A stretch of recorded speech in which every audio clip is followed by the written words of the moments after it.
Assalamualaikum warahmatullahi wabarakatuh. Apa kabar kalian? Semoga kalian baik-baik saja dan tetap diberikan kesehatan oleh Allah Subhanahu wa taala. Bantu channel kami dengan cara subscribe dan tekan tombol lonceng kalian. Terima kasih. Semoga kisah ini bermanfaat. 6 bulan menikahi suami pemulung, wanita kaget suami bisikan sesuatu di telinganya. Ternyata suaminya, "Saya seorang wanita berusia 29 tahun dan telah bercerai dengan memiliki seorang anak yang berusia 6 tahun. Mantan suami saya adalah seorang pedagang grosiran. Setelah bercerai dengan suami saya memberikan biaya asuh bulanan kepada anak saya sekitar 1,5 juta rupiah per bulan. Saya juga mengontrak rumah di sekitar tempat tinggal ibu saya. Saya bekerja di perusahaan swasta dengan penghasilan sekitar 7,8 juta rupiah per bulan. Dengan gaji segitu, hidup saya terbilang lumayan nyaman. Setiap hari saya berangkat dan pulang kerja menggunakan mobil jemputan perusahaan. Karena tempat kerja saya cukup jauh dari rumah, maka saya harus berjalan kaki sekitar 10 menit setiap harinya menuju titik penjemputan. Tahun lalu saat saya pulang kerja, di mana ketika melewati sebuah tempat pengumpulan sampah dekat rumah saya, tiba-tiba saja kepala saya pusing. Ini mungkin karena badan saya sedikit kurang fit beberapa hari ini. Badan saya lemah, tidak bergairah. Ditambah lagi gula darah saya juga rendah sehingga tiba-tiba saja jatuh pingsan di pinggir jalan. Kebetulan saat itu dilihat seorang pemulung yang kemudian memanggilkan taksi untuk mengantar saya ke rumah sakit. Saat saya terbangun, saya melihat pemulung itu duduk di samping ranjang saya sambil tersenyum, dan tentu saja saya terkejut dibuatnya. Kemudian setelah mengetahui apa yang terjadi, saya sangat berterima kasih kepadanya. Saya merasa dia adalah orang yang baik. Saat kami mengobrol, ternyata dia juga tinggal di sekitar rumah saya dan berkata bahwa dia seorang karyawan di sebuah perusahaan BUMN. Namun karena bertengkar dengan atasannya, akhirnya dia pun tidak bisa menahan emosinya dan mengajukan surat pengunduran diri.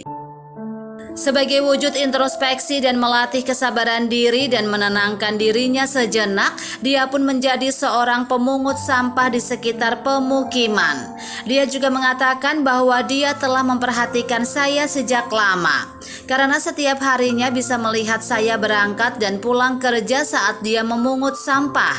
Jadi dia pun menganggap saya sebagai orang yang dikenalnya. Karena itulah dia tidak bisa membiarkan saya tergeletak di pinggir jalan begitu saja. Dia juga menuturkan bahwa dia telah bercerai dengan mantan istrinya dan anaknya sekarang dirawat orang tuanya. Dengan begitu, kami pun semakin lama semakin akrab. Ditambah dengan kisah hidup kami yang hampir sama, yaitu bercerai dengan mantan pasangan hidup masing-masing. Maka topik pembicaraan kami pun semakin mendalam dari hari ke hari. Kurang dari 6 bulan, akhirnya kami memutuskan untuk melanjutkan hubungan yang lebih serius, pacaran. Singkat cerita, 6 bulan berikutnya kami pun menikah. Setelah menikah, dia memperlakukan saya begitu baik. Dia juga tidak lagi memungut sampah, mulai dari membangun usaha kecil-kecilan. Demikianlah kami pun hidup bahagia. Namun bulan lalu tiba-tiba dia berkata kepadaku, "Istriku, kamu tahu kenapa saya ingin menikahimu?" Aku bilang, "Tidak tahu, karena kamu orang yang sederhana, tidak banyak menuntut dan bisa bersyukur."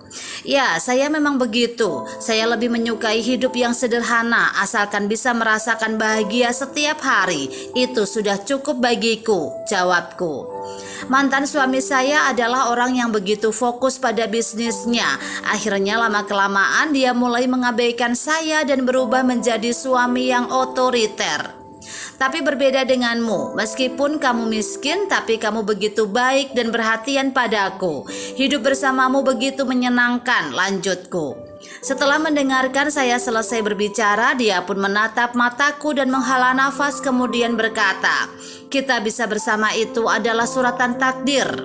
Namun sejujurnya saya menyembunyikan beberapa keadaanku darimu. Kuharap kamu tidak membenciku." "Memangnya apa yang kamu sembunyikan?" tanyaku. Dia menceritakan bahwa dulunya dia adalah seorang pengusaha, yaitu semacam bisnis real estate.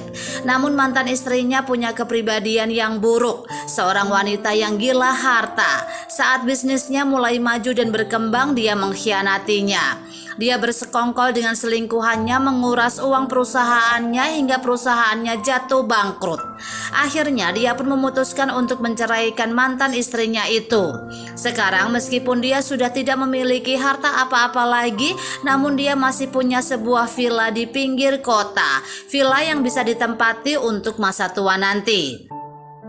Tadinya dia berniat menyembunyikan masalah ini dari saya seumur hidupnya. Namun saat dia melihat bahwa saya tidak pernah mempermasalahkan status sosialnya, bahkan tulus dan sepenuh hati menerima keadaannya yang sebagai seorang pemulung, akhirnya dia pun tidak tega lagi untuk menyembunyikan hal ini pada saya. Saat mendengar penjelasannya, mataku pun mulai berkaca-kaca dan menangis terisak. Saya merasa bangga dan beruntung mendapatkan sosok pria atau suami yang pernah sukses ini. Saya tidak pernah mementingkan seberapa kaya harta yang dimiliki seorang pria, tapi saya lebih peduli dengan ketulusan seseorang. Mengingat kehidupan saya dengan suami pertama yang begitu hampa, namun sekarang saya telah menemukan seseorang yang dapat mendampingi saya seumur hidup. Bukanlah uang dan hartanya yang menarik perhatian saya, namun ketulusan hatinya. Saya berharap agar pernikahan kami yang baru seumur jagung ini akan bahagia selamanya. Dan suami saya yang sekarang ini akan selalu hidup dalam kesederhanaan seperti yang saya dambakan selama ini.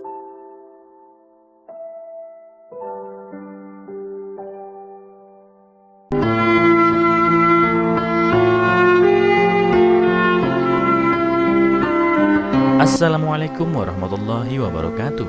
Apa kabar kalian? Semoga kalian baik-baik saja dan tetap diberikan kesehatan oleh Allah Subhanahu wa taala. Bantu channel kami dengan cara subscribe dan tekan tombol lonceng kalian. Terima kasih. Semoga kisah ini bermanfaat.